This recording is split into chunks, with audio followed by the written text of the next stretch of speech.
आज की साखी एक बड़े ही गहर और गंभीर विषय के ऊपर होने जा रही है। मैं आप जी प्रेमी सत्संगियों से विनम्र पूर्वक बेनती करूंगा कि इस साखी को आप ज़रूर सुनिएगा। ये एक सच्ची घटना पर आधारित साखी है, तो बड़े ही प्रेम भाव के साथ इस साखी को सुनिए और अपने सत्संगी प्रेमियों के साथ इसे ज़रूर शेयर कीजिएगा। जो सज्जन प्रेमी चैनल के ऊपर नए आ रहे हैं, अगर आप चाहें तो चैनल को सब्सक्राइब करके ऑल नोटिफिकेशन बेल दबा सकते हैं, और जिन्होंने चैनल सब्सक्राइब किया हुआ है आप चैनल को अनसब्सक्राइब करके दोबारा से सब्सक्राइब करके ऑल नोटिफिकेशन बेल ज़रूर दबा दीजिएगा। ये मेरी आप जी से एक छोटी सी बेनती है। गुरमुखो, एक सत्संगी बंदा था।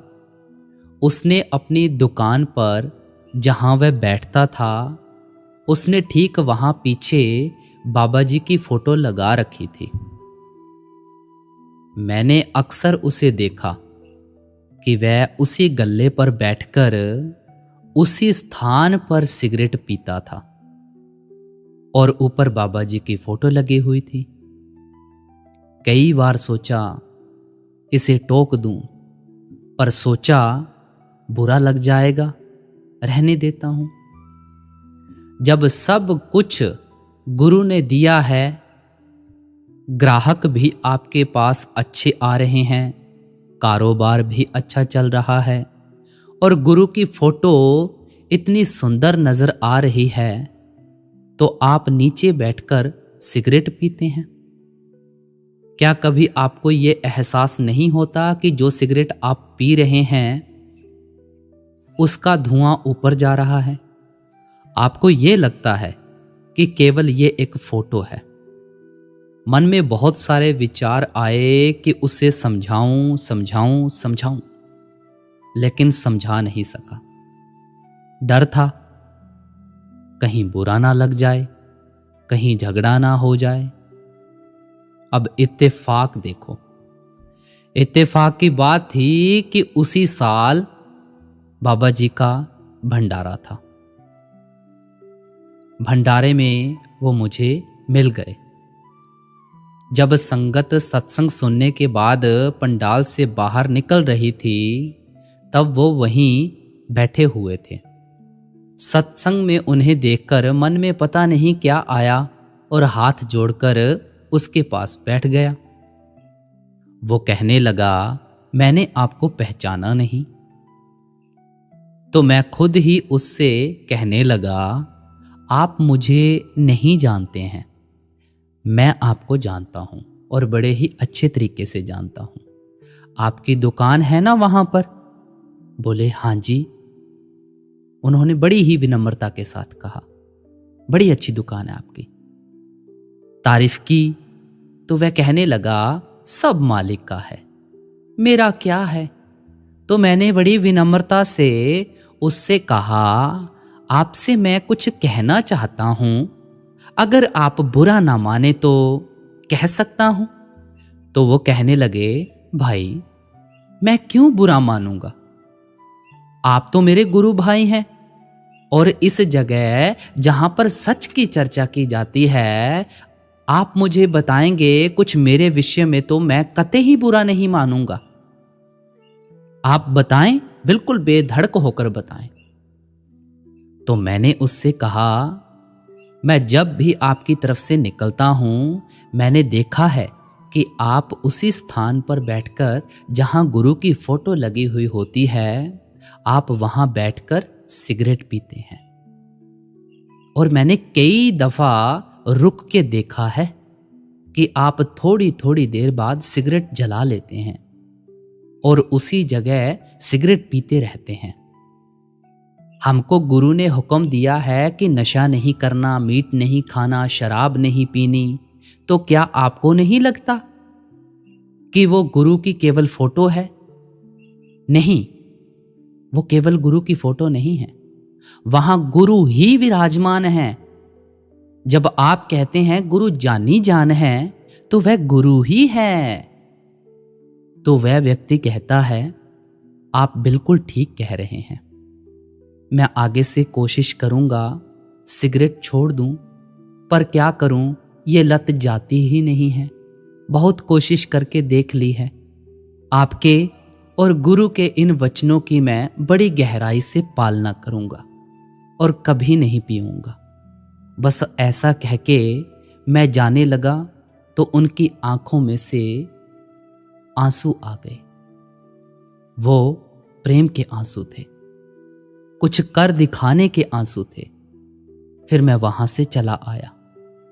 उसके बाद मैं कई बार उस जगह से निकला और मैंने देखा कि वह दुकान पर बैठे तो हैं, लेकिन अब वो सिगरेट नहीं पीते।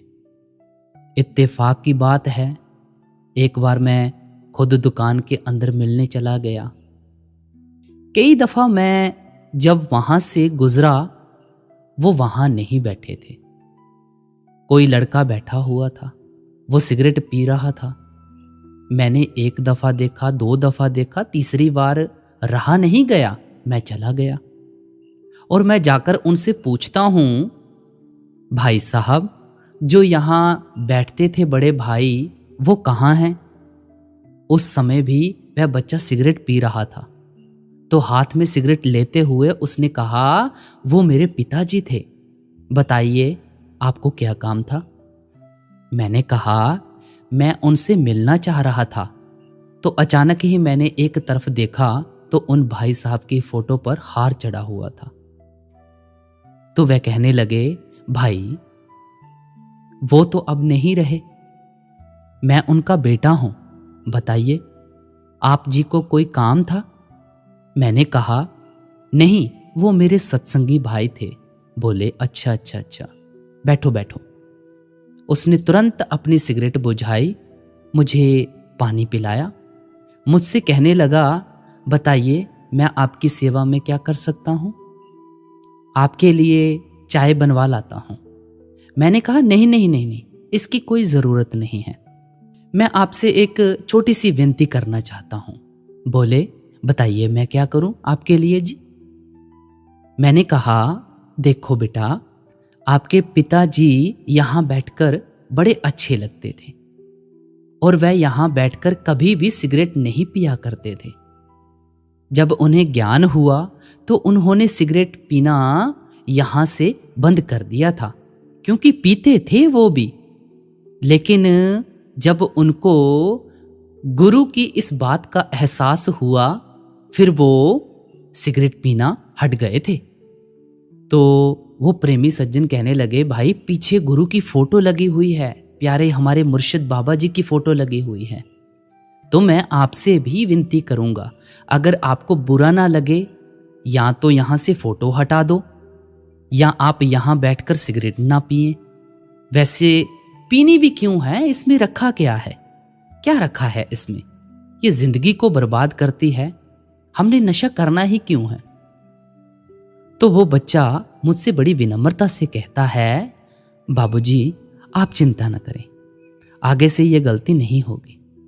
मैं जानता हूं कि मेरे को आपने पिता रूप में ही किसी न किसी तरह मुझे समझाया है, और मैं खुद भी मानता हूं मुझे गलत लगता था, लेकिन मैं ये कर नहीं पा रहा था। लेकिन मैं आपको वचन देता हूं कि मैं ऐसा नहीं करूंगा। फिर मैं वहां से चला आया। अब मैं वहां से हजारों दफा गुजरा हूं। मैंने देखा वो लड़का वहां बैठा तो है, और वहां बैठकर वो अब सिगरेट नहीं पीता है।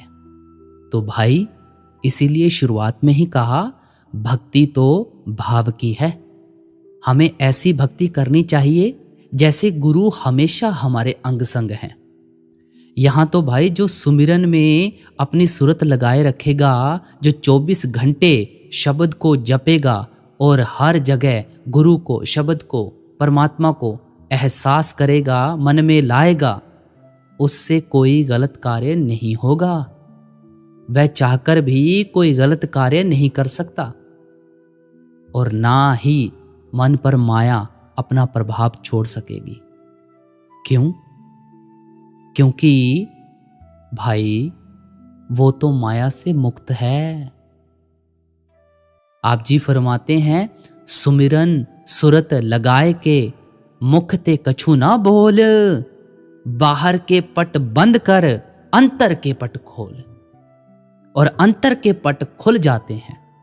बाहर जो हम बोलते हैं, बाहर जो हम देखते हैं, बाहर जो हम सुनते हैं, बाहर से जो भी हम ग्रहण करते हैं वो बाहर ही रह जाता है, वह अंदर नहीं आता।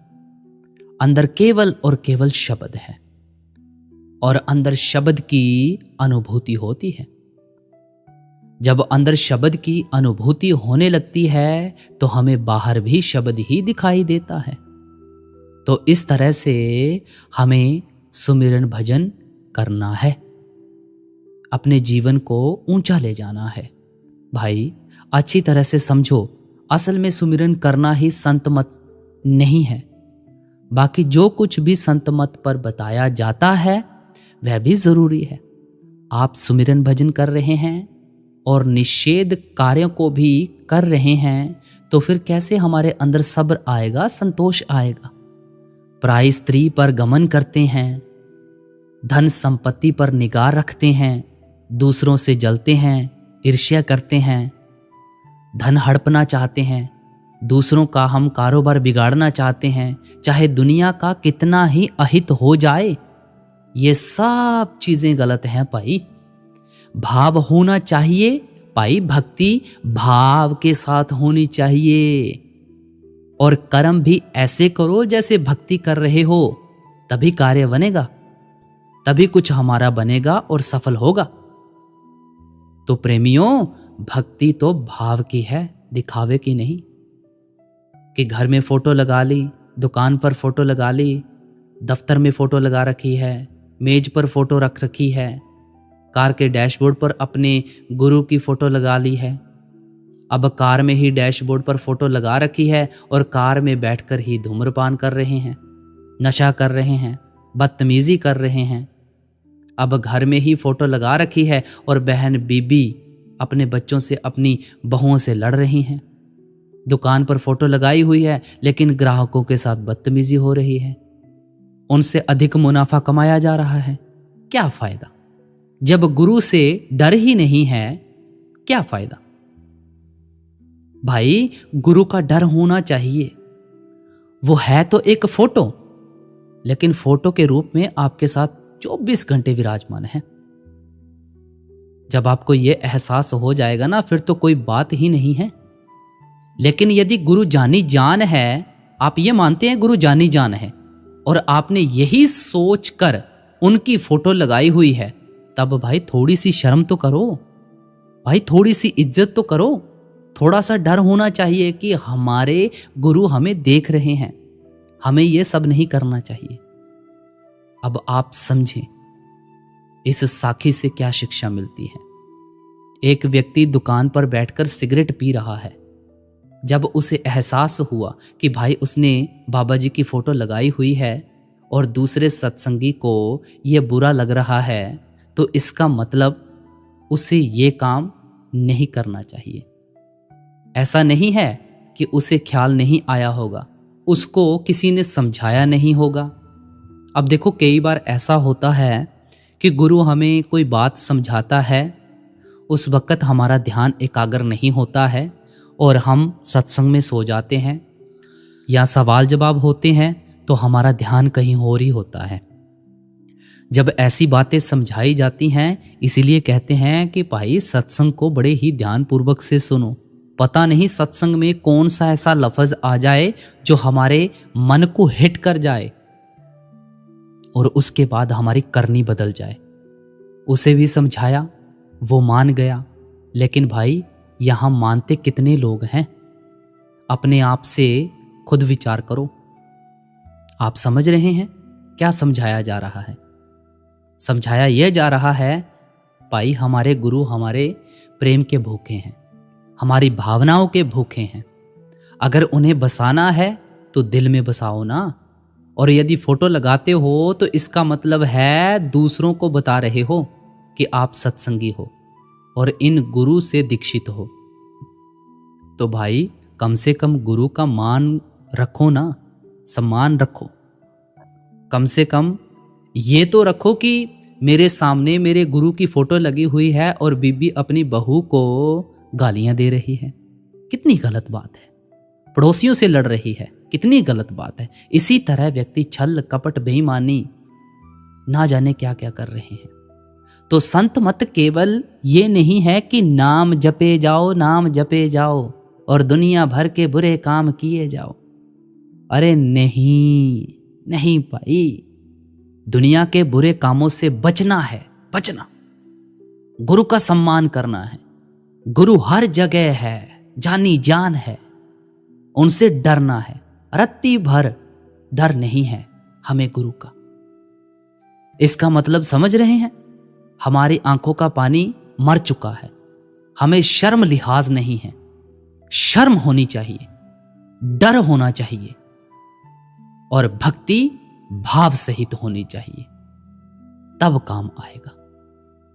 यह एक प्रेमी सज्जन ने हमारे साथ साझा की थी, जो कि कुछ अपनी तरफ से इसमें भाव डाल के आप जी के साथ साझा की गई है। तो भाई हमें भी समझना चाहिए इन सब बातों को, ठीक है?